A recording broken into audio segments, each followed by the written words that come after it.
Hello, humans! It is nearly April 15th, which means that I am going insane.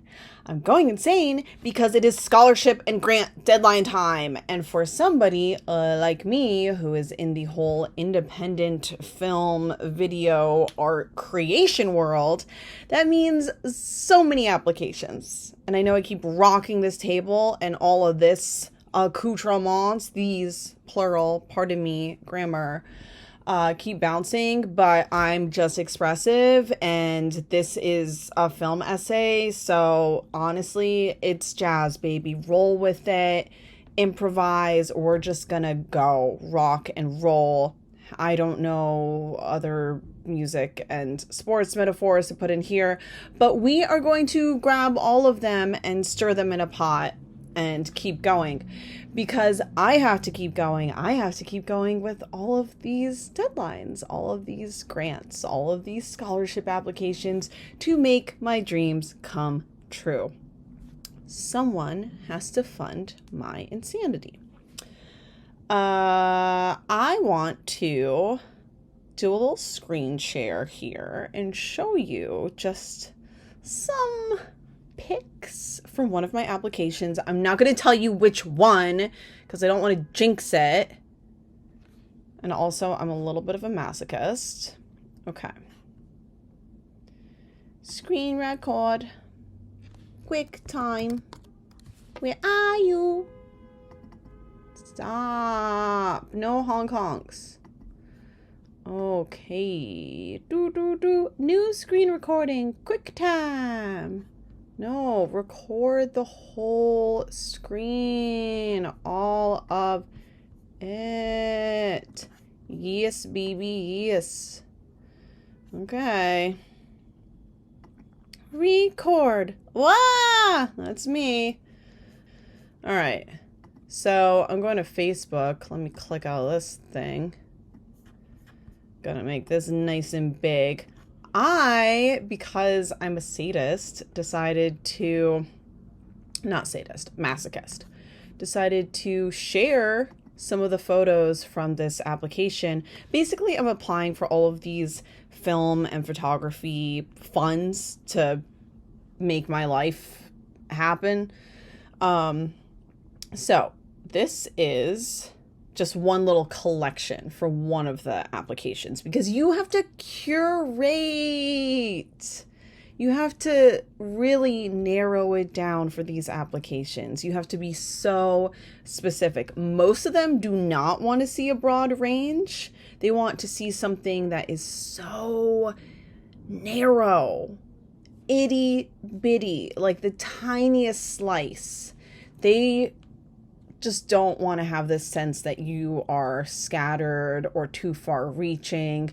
Part of it is that they don't have the time to try and understand different things because they are reviewing so many applications. Okay. I learned all these tricks from my MFA. I was about to talk about this first photo, but I just wanted to quickly answer, like, how do you know this, Christine? Well, this nerd here won her first national photography competition for one of these artist grants in undergrad. And I didn't know what the flip I was doing. But I did have a couple of professors back then who gave me some tips. And so I shouldn't say I didn't know what the flip I was doing. I knew kind of the flip, what I was doing. And yeah, I followed my heart. I pitched one project. It helped that grant was very small. In terms of the scope, like the application was pretty narrow and they wanted you to pitch a project. So basically you had to submit samples that were similar to that project. Some of these grants and scholarships are more like, we want to know you as an artist, as a creator, as a filmmaker, which is different than we want to know what kind of project you're pitching. Because we're going to generally fund your talent. We're going to put X amount of money toward you developing your talent and bringing it to whatever audiences. That's more, that's not so specific, right? Because if you're like many creators, you have different kinds of projects. You might have your own voice. Of course, you have your own voice, your own style, your own vision, but that can come through in different ways for different projects. So for the application I submitted today, it wasn't project based, but unlike some of the like broader ones, I should probably be showing you my face right now because I'm doing all this talking and instead you're looking at this photo, but hey, it's a pretty good photo. So for this application, they said, we want to generally know who you are when you answer the questions, the prompts that we have, but in your work samples, we want to see one or two related projects or whether they're like aesthetically related or thematically related. So I have all these photos that I could broadly say relate to migration and indigeneity. That's a tough word. This is a photo I took during a recent trip to Mexico City. And you know what? I always thought that the Aztecs built these pyramids. And I learned it was a people before the Aztecs and that nobody knows exactly who that civilization was. What? So that's fascinating. That really makes you think about who's indigenous to an area and who leaves and why. And then, of course, we have the Virgen de Guadalupe, the Mexican patron saint, Virgin Mary, basically, Mexican Virgin Mary, in this little altar that's near the pyramids. And I went like right after King's Day, so the timing's not that off, you know, Christmassy time. That's why we have the poinsettias. And look, I have a notification, validation. That's part of why I put these photos on my Facebook, because hey, with grants and scholarships, you never know, baby. This is a photo I took of, and of course we have the fire trucks or ambulances or whatever going by. This is a photo I took of a Venezuelan family at the migrant shelter at Floyd Bennett Field. Not at the shelter itself, you can tell it's outdoors, but on the way from the bus stop to the shelter. Ooh, loud, yeah, testicles. And I interviewed a few different mothers about their ideas for the 60-day limit that New York City has on the families who are living in these migrant shelters. Basically, after 60 days, you get kicked out. And yes, it's more complicated. There is more nuance, but the general rule is 60 days, you better have a solution. So this is one of the mothers, and here are some of the children in her family. And this is another one of the mothers I interviewed. You can, it's very blurry intentionally in the background, but you can see the tent shelter, the white tent shelter. And there's this big parking lot that the families have to cross just to get to the bus stop. And then here are two Sudanese men. They were also staying in a migrant shelter, but a different one over in Clinton Hill in Brooklyn at 47 Hall Street. And if you are not staying in a family shelter, you don't have 60 days, you have 30 days. If you're not with children, your children, and you're just an adult on your own, you only have 30 days in the shelter. So that's something that I spoke to these men about. And I took their photo. This is New York State Senator Julia Salazar, a Columbia grad. JK, she didn't graduate. I found out that she dropped out to get involved even more so in the community. She's been doing organizing since forever, since she was like 18 or 19. And I'm not knocking her for that. People make different decisions about school, but I was surprised, especially now that I've been a student there. Like, that is not a place people just drop out. It's so intense. So, I mean, it's brave to make your own decision and not succumb to peer pressure. I don't know her personal reasons for leaving. She said it was because she wanted to do more organizing in the community, but yeah, still a little bit of a shocker. So this is a photo I took of her at some women's luncheon, and not some women. It was Women's History Month, and she was taking I was about to say she was taking photos. I was taking photos. She and Assemblywoman Emily Gallagher were honoring women in the community, basically from Greenpoint to East New York, who had done some kind of organizing, had done something to serve the community. So there were different types of folks. But oops, go back. Yeah, this is, it was definitely like we're sitting at lunch and we're listening to different speeches kind of event. But I still wanted to go because I wanted to see the women who were honored, and I didn't include them in this set, but I do have photos of those women as well. It was a little bit of an awkward place to photograph because with there was basically one little area that I could photograph people and not have them be backlit. So that's definitely where I moved them over for the group shots. But during their speeches, they're all backlit. So I worked with that, with some of this edge light instead of against it. And this was on the cover of the Brooklyn Downtown Star and the Greenpoint Star.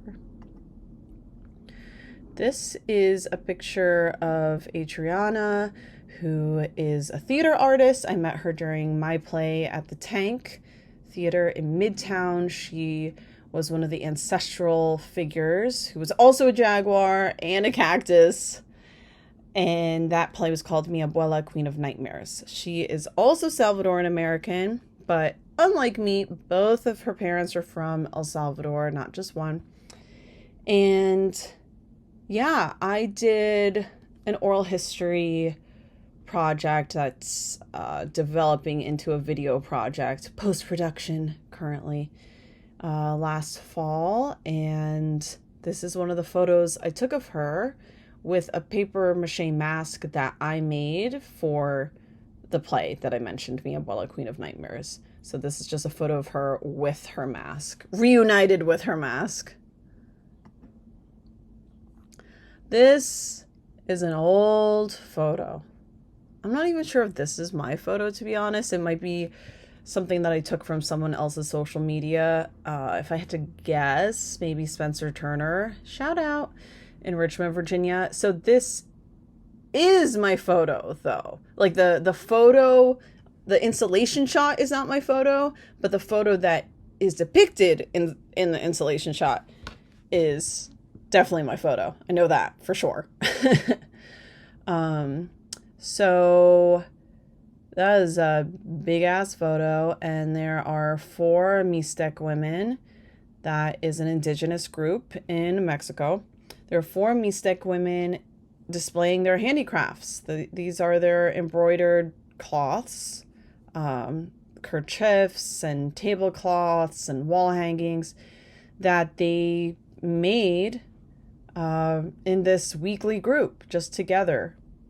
This is a way for them to bond. I worked on this project. Actually, this is what I was talking about with that grant I won in undergrad, where I had to propose a specific project to win the photography funding, I learned about this Mixtec group in Richmond, Virginia, which was so random. Like at that time, 2012, there just was not a big Latin American population in Richmond at all. It's definitely gotten bigger, but back then it was tiny, and a lot of people just assumed that if an immigrant was from Mexico that they spoke Spanish.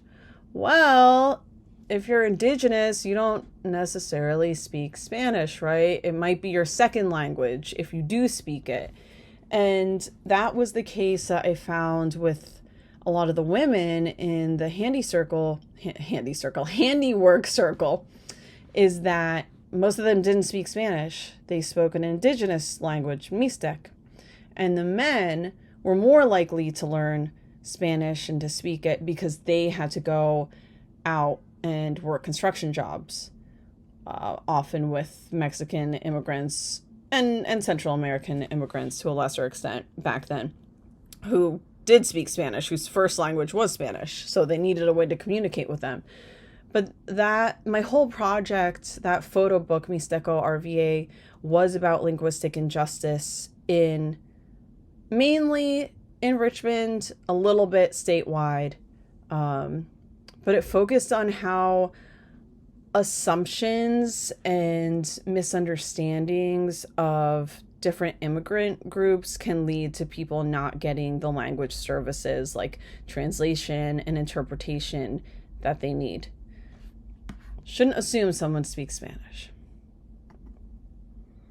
And this is the last photo. Sorry for that tiny itty bitty edge. It's actually a screenshot. So yeah, I'm drawing attention to this flaw right here. This is a screenshot of a photo that ran in a story I wrote about the Pamunkey Native American tribe in Virginia, in my home state. They have a reservation that at the time I was writing the story, 2016, they were working on getting federal recognition because the reservations, the different tribal groups, aren't all recognized by the U.S. government. And there are pluses and negatives to being recognized by the U.S. government. But at that time, they definitely wanted it, and they did eventually did win that recognition. So what does this photo show? This photo shows a wood carving that they had at the site of the grave of Chief Powhatan. And Chief Powhatan was the father of Pocahontas and apparently like 100 other children. That's another story.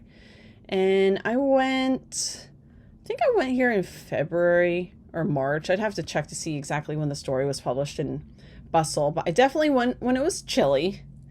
Not cold, but it was also Virginia, so not as cold as here in New York. Yeah, but I really enjoyed working on that story and just learning more about Native American reservations, especially on the East Coast. They're not so common, they're not so known. And just, yeah, hearing about another group of people that is fighting their fight to be recognized, to be heard, to be seen. Look at Bill Ursel liking my things. Hey, Bill. All right, I'm going to stop the screen recording. Screen recording. Screen. Oh, no, where is it? Gonna close out. Gonna apply to these 10,000 grants. Bye.